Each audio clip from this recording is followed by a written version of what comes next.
one of the other things I've learned as a social scientist,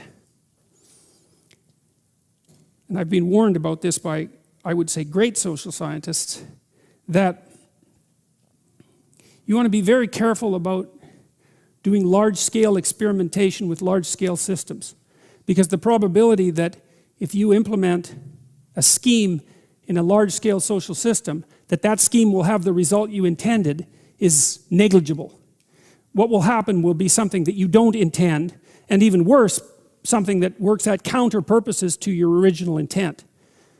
And so, and that makes sense, because if you have a very, very complex system and you perturb it, the probability that you can predict the consequence of the perturbation is extraordinarily low, obviously.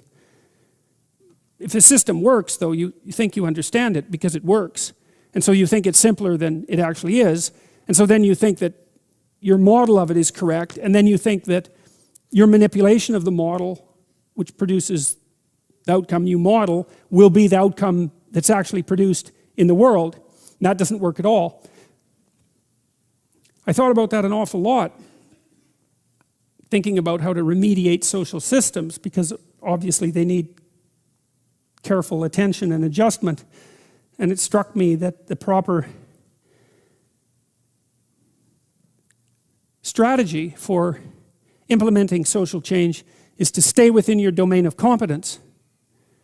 And that requires humility, which is a virtue that is never promoted in modern culture, I would say. It's a virtue that you can hardly even talk about. But humility means you're probably not as smart as you think you are, and you should be careful. And so then the question might be, well, okay, you should be careful, but perhaps you still want to do good, or you want to make some positive changes. How can you be careful and do good? And then I would say, well, you try not to step outside of the boundaries of your competence, and you start small, and you start with things that you actually could adjust, that you actually do understand, that you actually could fix. I mentioned to you at one point that one of the things Carl Jung said was that modern men don't see God because they don't look low enough. It's a very interesting phrase. And one of the things that I've been promoting, I suppose, online is the idea that you should restrict your attempts to fix things to what's at hand. So there's probably things about you that you could fix, right? Things that you know that aren't right. Not anyone else's opinion, your own opinion, that aren't right. You can fix them. Maybe there's some things that you could adjust in your family, although that gets hard. You have to have your act together a lot before you can start to adjust your family, because things can kick back on you really hard. And you think, well, it's hard to put yourself together. It's really hard to put your family together. Why the hell do you think you can put the world together? Right? Because obviously the world is more complicated than you and your family.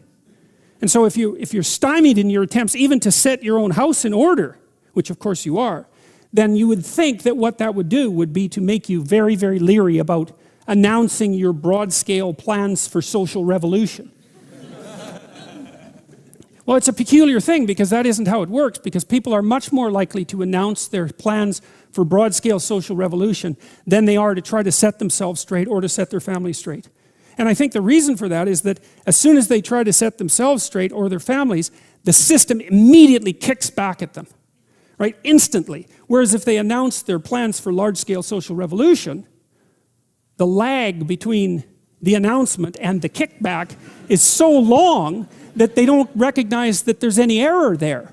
And so, you can get away with being wrong if nothing falls on you for a while. And so, and it's also an incitement to hubris, because you can announce your plans for large-scale social revolution and stand back and you don't get hit by lightning, and you think, well, I might be right, even though you're not. You're seriously not right. I might be right, and then you think, well, how wonderful is that, especially if you could do it without any real effort. And I really do think, fundamentally, I believe that that's what universities teach students now. That's what they teach them to do. I really believe that. And I think it's absolutely appalling. And I think it's horribly dangerous. Because it's not that easy to fix things, especially if you don't, well, especially if you're not committed to it. And I think if you're committed, because what you try to do is you try to straighten out your own life first. And that's enough. Like I think it's a statement in the New Testament that it's more difficult to rule yourself than to rule a city. And that's not a metaphor. It's like all of you who've made announcements to yourself about changing your diet and going to the gym every January know perfectly well how difficult it is to regulate your own impulses and to bring yourself under the control of some, what would you say, well-structured and ethical, attentive structure of values.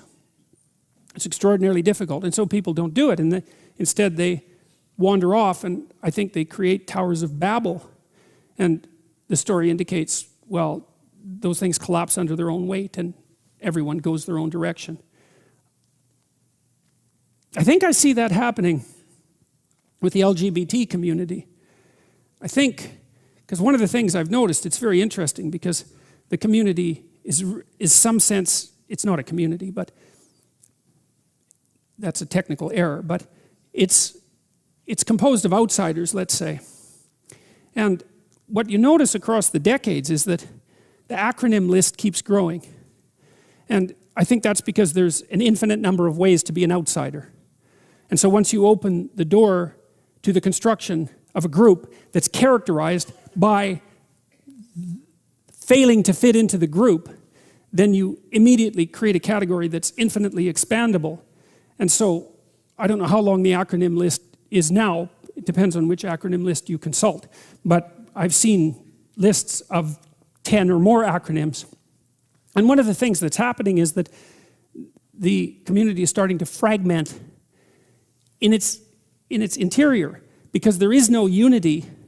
Once you put a sufficient plurality under the sheltering structure of a single umbrella, say, the disunity starts to appear within. And I think that's also it's a manifestation of the same issue that this particular story is dealing with.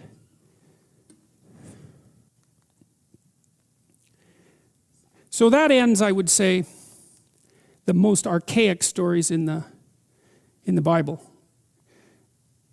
There's something about the flood story and also the Tower of Babel. I think they outline the two fundamental dangers that beset mankind. One is the probability that blindness and sin will produce a natural catastrophe or entice one. That's something modern people are very aware of in principle, right? Because we're all hyper concerned about environmental degradation and catastrophe. And so that's the continual reactivation of an archetypal idea in our unconscious minds, that there's something about the way we're living that's unsustainable and that will create a catastrophe. It's so interesting because people believe that firmly and deeply, but they don't see the relationship between that and the archetypal stories, because it's the same story. Overconsumption, greed, all of that is producing an unstable state, and nature will rebel and take us down, right? You hear that every day in every newspaper and every TV station. It's broadcast to you constantly. And so that idea is presented in Genesis, in the story of Noah. And then the other warning that exists in the stories, one is beware of natural catastrophe that's produced as a consequence of blindness and greed, we'll say. The other is beware of social structures that overreach, because they'll also produce fragmentation and disintegration. And so it's quite remarkable, I think, that at the close of the story of the Tower of Babel, we've got both of the permanent existential dangers that present themselves to humanity already identified.